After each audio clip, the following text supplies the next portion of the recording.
having a goal in mind, making sure you track your progress and stay on your path to the plan. And if you aren't on track, then you need to act. And what we'll do is we'll look at each step in a bit more detail. So the first step is the ins. So the biggest in for most of us will be our salary. That's calculated at a net basis, which is helpful because more often than not, it's fixed. So your salary is 1/12 of, so the salary you take in a month is 1/12 less the numerous deductions that we have to go through, tax, NI, pension, and any of you who are lucky enough to have a student loan still, then a student loan. And it should be fairly easy to budget based on this because you know it and it comes in each month, so it shouldn't change too much. The other things to consider are bonus payments. So when you're budgeting, I suppose the question, and this isn't a question for me to answer, this is for you to answer, do you include your bonus when you are budgeting out in 10 months time? Do you expect it? Is it guaranteed? Should you expect it? My tip is that you should only budget for something if you're as close to 100% certain that you're going to get it as possible. So I haven't been here long enough to know whether they get paid out super regularly, but I hear good things. Additionally, hourly paid work, this could be in conjunction to your salary, or this could be in place of it. Some people on here may be hourly paid instead of salaried. I'm not sure. I don't know everyone's contracts. I'll leave that to the HR ladies. Additionally, you've got landlord income, so that could be rental income. You could be subletting a room in your current address, and that's money for money's sake. I like that because that's a passive income. And then you've got sales as well. So anything you don't need anymore, you can sell, or if you create things and sell them on the side, that's an additional income. It's a green in the bank account as far as I'm concerned. So once you know your ins, you then need to know your outs. So there are fixed outs. Usually you'll see them as direct debits or standing orders. The direct debits are your rent, your Netflix subscription, your Prime, any other entertainment-based subscription you might have. Standing orders, lottery syndicates, if you put money into joint accounts, that comes out of your bank account and goes to another account effectively. So you need to be aware of that and make sure that you do track it if you're pulling a budget together. There are then variable costs, which would be your food shopping, entertainment, travel, fuel. It's easier to track fixed. So if you can make your variable fixed, that's even better because then you know what's coming out. So food shopping, one way to make a portion of it at least fixed would be to set up a HelloFresh account for argument's sake. I don't know whether it works out cheaper, obviously. There's a plethora of tools out there. You can use HelloFresh for while you've got the 3-month trial, then switch to Gusto, and you can play it however you need to. But I would say from a tracking from understanding what your outs are, it's easier to know it once it's fixed. Then you've got the annual and other costs, which will be the costs that you don't pay out on a monthly basis, but you need to be aware of them. So I put on here dentist. That's a big one for me. I just had a load of work done on my teeth. Nothing cosmetic, purely because I like sugary treats, but it was expensive, and I now need to make sure that I do a checkup every 6 months. So I need to make sure I have that planned. Additionally, you've got renewal costs. It's always worth thinking about whether when you do renew a cost for something like insurance, whether the cost is likely to go up, stay the same, or even go down as well. So it's really important just making sure that you have a good grasp of what you're actually spending out on, not only a monthly basis, but on an annual basis as well. Even businesses, if we talk about like a business-based budget, they will pay out insurance once a year, but that insurance payment relates to a full year's worth of insurance coverage. And how they budget for that can differ. You can budget to pay out X amount in December, or you can budget 1/12 of that X amount each month. So as long as you know that you're accounting for it, it's fine. from a personal perspective, I'd probably say do it based on when the payment actually leaves your account. Otherwise, you'll suddenly build up a reserve and might want to go on holiday or something fun. So why do we budget? It's important to have a good goal or target, something which is achievable, something which is a clear incentive that can be achieved. I like to split them short term and long term. So the long term goal is what I've achieved at the end of the budget cycle. So I budget on a 2-year basis because I'm really, really sad. And because that actually ties into when my fixed mortgage is. So in 2 years' time, I need to know what I can do with that. So that's why I've done it. And, you know, a short-term goal is you could be paying off a credit card, making sure that you're debt-free, or the holiday of a lifetime. Maybe not a lifetime, that might be a long-term one, but you know, you can play it how you want to.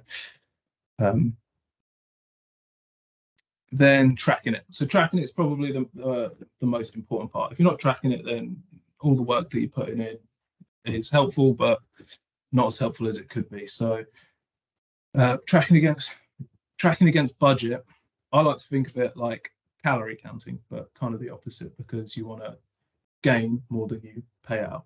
Whereas when you're thinking about calories, I want to pay out more than I gain because I want to lose weight. And it does kind of work really quite close. If you are consuming more calories than you're exerting, you'll retain that additional energy in your body. Similarly, if you're spending more than you're earning, you will either be eating into your cash reserves or you'll be building up credit. And then you can further go into this, and I quite like this. So if you think about it, you set yourself a 2,500 calorie intake per day. If you want to, so for me that would actually be losing weight, believe it or not. But I then might consume 3,000 calories. So I'm either not going to achieve my goal when I want to, or I'm not going to achieve it at all. So that's quite a good analogy for me. How do we track it? What's the best ways to track it? If you ask anyone in finance, they're more likely or not going to say use an Excel spreadsheet. I would always use an Excel spreadsheet. I love Excel. There is a Martin Lewis pre-created budget template on his website, and I'll put the link is later on in the presentation, so you can go on that and put in your details, and it will give you a budget, and it's all really good. But I've also done one myself to send out just because it's less complicated. Depending on your circumstances, you might actually just be able to manage your budget, or it doesn't have to be as sophisticated as a budget, but you might be able to manage your ins and your outs just by looking at your bank account. If you're not paying huge loads of different things out, and you know what they are, and you've got a clear grasp of it, some people are able to do that. Like I say, for me, it's all about the bank account, about the spreadsheets. And additionally, these days, things are getting so sophisticated, but you can use budgeting apps. So Emma is a great app. It links to all of your other current accounts and some of your credit cards. I'm not sure if it's got the full list of them on there, but you can Google it and have a check and make sure it's got your one on there if you wanted to use it. Mint and Fudget are also quite good as well, but Emma is probably the best one that I've seen so far. You can also get a pro version, which kind of goes against the idea of budgeting, because you're spending money that you might not necessarily need to if you use a spreadsheet. And then once you are tracking what you're doing and you know what your plan is, if you're not online or on track, what do you do? What can you do? So, I mean, the key question is can you make up the gap in expectation, and what are you going to do to make up that gap? So a couple of ideas that I've just jotted down are planning on your food, making sure there's no food waste. Focus on clearing debt if you do have surplus cash, so then you're not paying out for the sake of paying out. Packed lunches. I pack a lunch. Sometimes I pack a lunch and I don't even eat my packed lunch, so then that gets thrown away. But if I don't do that, then that could save you Sainsbury's or Tesco's meal deal, which I know they are great. You know, this can go as far down as putting a jacket on and putting your heating down. I don't know if anyone comes from that side of things, but my dad's one to definitely advocate that. Or alternatively, sell some stuff that you don't use. I've got an exercise bike right next to me that I haven't used this year, and I could sell that, but I won't, and I also won't use it. So this is more of a do as I say, not as I do situation. If there are any like additional further concerns, then we have got Bupa Employee Assistance Program, which is free and it's on the Perks Hub through Pulse. And the link to that is on the next tab, which is helpful resources. So if you're new to the business and you haven't been paid out yet, what you might find useful is a basic quick pay calculator. You put in your salary, you put in a couple of details, I think your tax code, which you should have, and it will tell you what your monthly income is around about going to be. If you want to do it a bit more detailed, there is a salary calculator, which you then plug in a lot of information. I'd go for the basic one because it's a quick outcome. You're gonna find out sooner or later anyways. Then there are helpful sites which I used in preparing this. So you've got the Budget Planner, which is the money saving expert, and then you've got Professional Financial Education for Better Habits, and that's a bit American. They do talk about cutting down on your groceries, which is shopping, but it's a good tool to use. And then there's the GC Perks Hub through Pulse. I've included Citizens Advice on there as that's an external consideration. So something to just be aware of that is out there. Then I have got some tips for you all. So before I start a budget, I would track at least 3 months worth of spend, just to make sure that you have genuinely got a good idea of what your normal monthly payments are and what your income is. Additionally to that, I think it's worth looking through bank statements just to check when you pay out on big ticket items. Christmas, how much do you often spend on Christmas? Have you got any big birthdays coming up? What are the sort of costs that you need to prepare for? MOT is always a fun one, just in case there's anything wrong. I'd also not underestimate how much you spend on things, including food, going out for drinks. The cost of things are increasing on an almost day-to-day basis. I looked the other day, Freddos are now 50p. Now, I don't know if anyone remembers, but Freddos used to be 10p. They were literally called 10p Freddos. So them being 50p now is ridiculous, but probably saving on the calories point. So I would round up expenses when I budget for them. So for example, if I have a fixed expenditure, which is £380 a month, I would round that up to £400 when I'm budgeting, because there's going to be things which get missed from the other. There's going to be other costs which get missed inevitably. You can't factor in everything. But those little roundups just give you a bit of headspace, so you can make sure that you are on track. A contingency. I wouldn't include any income that you're not 95% certain you're going to get. So going back to the bonus point, I don't budget based on a bonus. I don't budget to suggest that I'm going to make some money from selling old golf clubs, because they're all going to be sitting in the loft. It's purely salary. Set aside any provisions to spend on things that you like and enjoy. So, it's all well and good saying you want to save money, you want to clear this off, but you work hard and you've got to enjoy it as well. So I would make sure that there is a separate pot to make sure that you do that. Even if we've got 10-pin bowling around the corner from me and it's like £10 on a Tuesday night. It's not a ridiculously expensive thing to do, but it's a couple of hours out of the house, and something fun to do. And if you are going to spend, invest in yourself. And that's the first part. Thank you for staying awake. Are there any questions? I'm going to flick to the teams.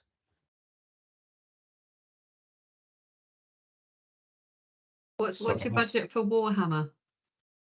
I try to make money off Warhammer by, oh my God, the chat is exploding. I thought everyone would have been asleep. No, I don't have a budget for Warhammer. I will show you a budget, but I don't have any budget for Warhammer. Any questions? No, I think it would be great to see the budget. I think a comment from me, because I was recently made to do a budget by my partner, and I'm not very good at kind of tracking my spend, and I'd always get to the end of the month and be like, oh my God, where's it gone? And actually, I think that looking back over 3 months, I found really, really useful, because I don't think I'd ever really thought about where my money went. I always had an idea of what my bills were and how much I'd have left over. But it's just seeing how much things have gone up by recently, and what I was spending on food 6 months ago compared to what I'm spending today. It was a real kind of eye opener for me, and a realization that, I might need to think about lifestyle changes and maybe not buying quite as many Kit Kats and cookies in the shop as well. And Fens has made a really good point around using Monzo. I think there's another one similar to Monzo, and I was using that, and actually logging in every month again was a really great way of seeing where I spend, because I think that's my biggest problem. I've never tracked things, and it's when you look at that you realize quite how many bad habits that you've got, and it's really tricky nowadays to think about saving money, because we're all quite tight, but kind of seeing where your money is going is quite a helpful thing to see. Yeah, Emma's a great app for that. It will auto categorize stuff as well, so it will say this is how much you spent on entertainment. It's gone up by this much this month. I'm not sure if there's annual trends. I haven't used it, but it does look really good. Okay, let me show you what I've done. There's seriously no questions then. Okay, brilliant. So what I've done here, and this is a quick fix. I can send this out. I think it's good for people to kind of fill out their own ones, but this can definitely get sent out. But this is just a proxy budget.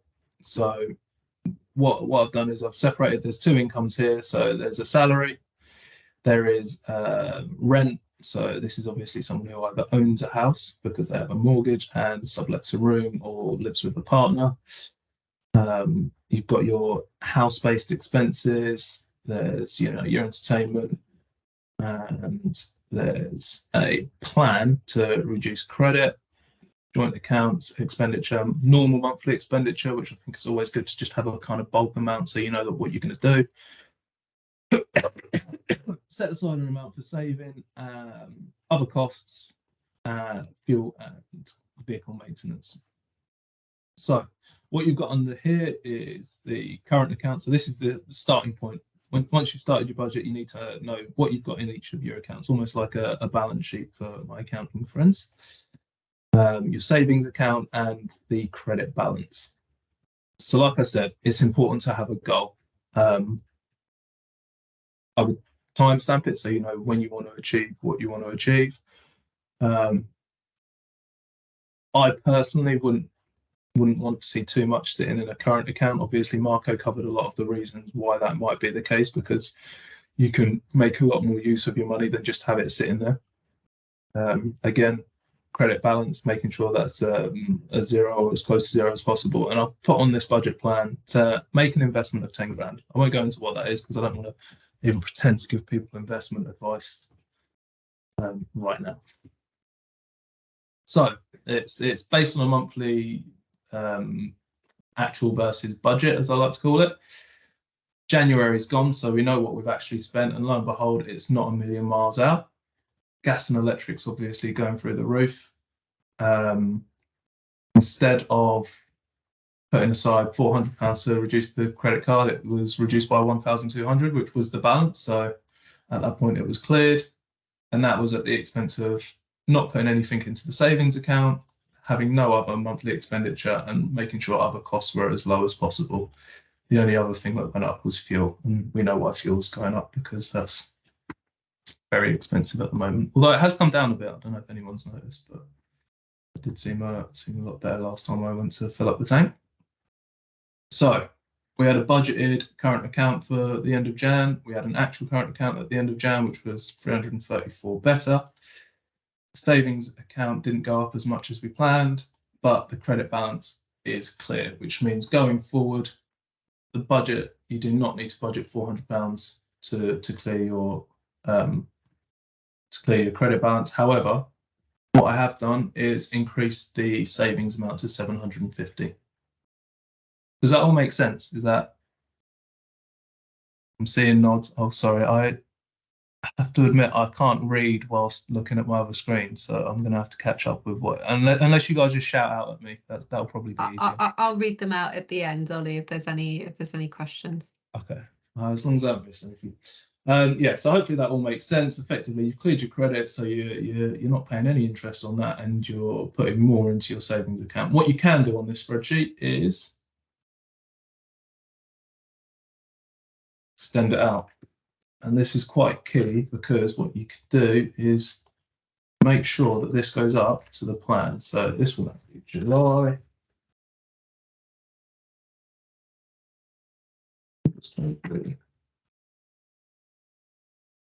And you'll see that the formulas here actually carry over as well. So September, October, November, December. So once I tidy that up and put the titles in, you can see that actually in the savings account, there's 10 grand there. Well, just over, in fact. So that can be invested. Now, it might be the case that they're going to be a bit shy. I thought I calculated this, and it would be okay. Yeah, it's not a million miles out. So what I would do in this situation is I would transfer £2,000 into my savings account and invest the 10 grand. So I'm in a position at the end of December to do what I set out to do. That's if all of this comes into play. What is key is to then make sure that the actuals that come through are in line with this. And if they're not, try and get this balance to be zero every month or offset.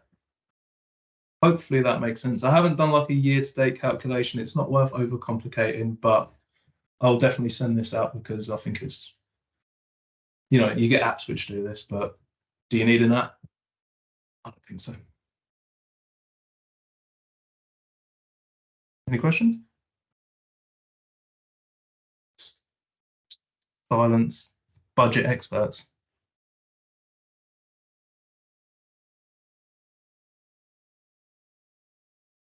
So I'm just reading the comments now.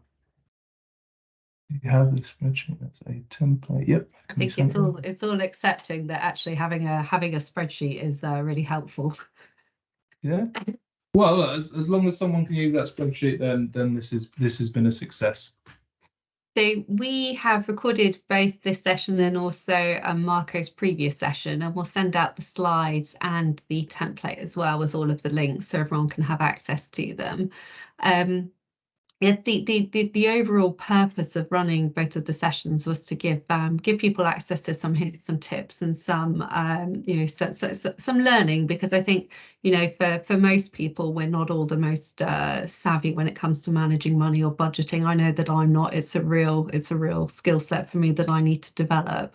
And I knew that if I was quite bad at it, or if I wasn't doing it well enough, that other people would be as well.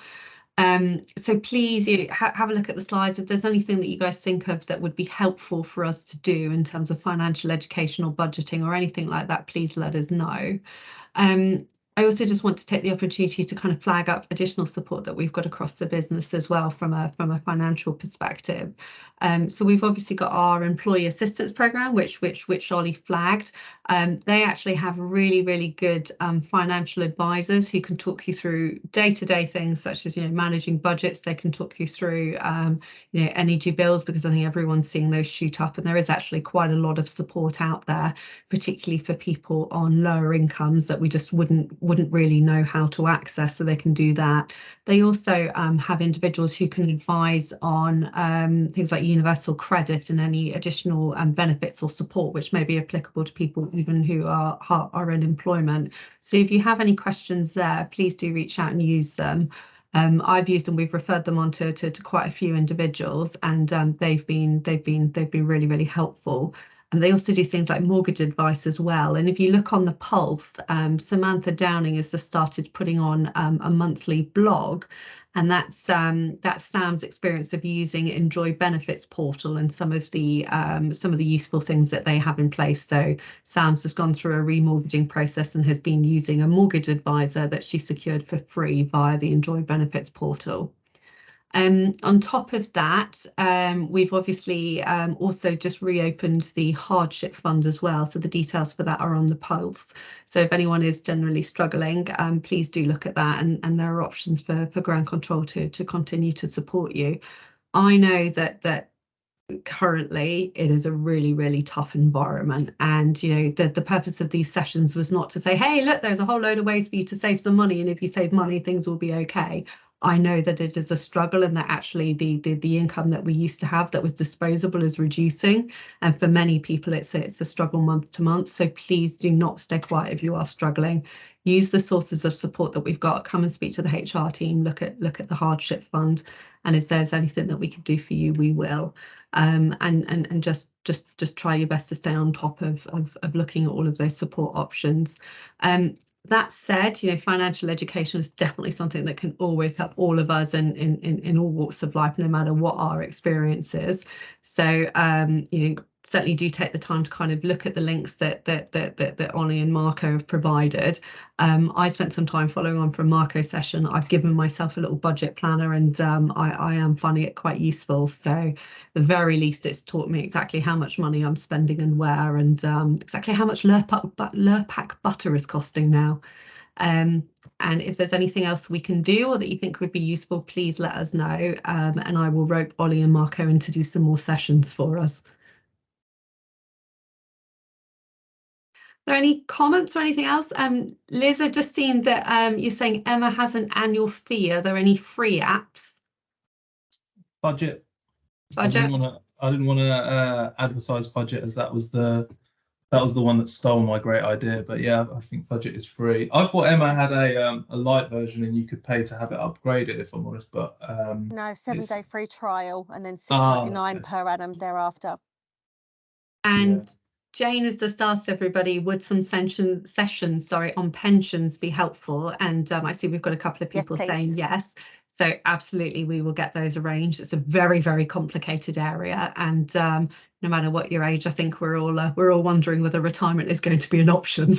So we will definitely get some sessions arranged there for everybody. And if anyone has any other ideas or anything else that you think will be useful, please feel free to drop me, Jane, or a member of the team a note, and we will find someone to run a session for us.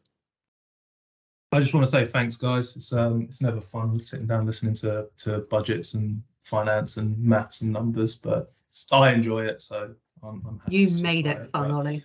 Yeah, sure. Yeah, and I think a really big thank you to Ollie and Marco, because this genuinely came about where I just gave them a call and said that I'd be very grateful if they would run the sessions, and they agreed to do so for a Kit Kat and a Twix. So I think we got quite a good deal. And both of you were brilliant, so thank you very much.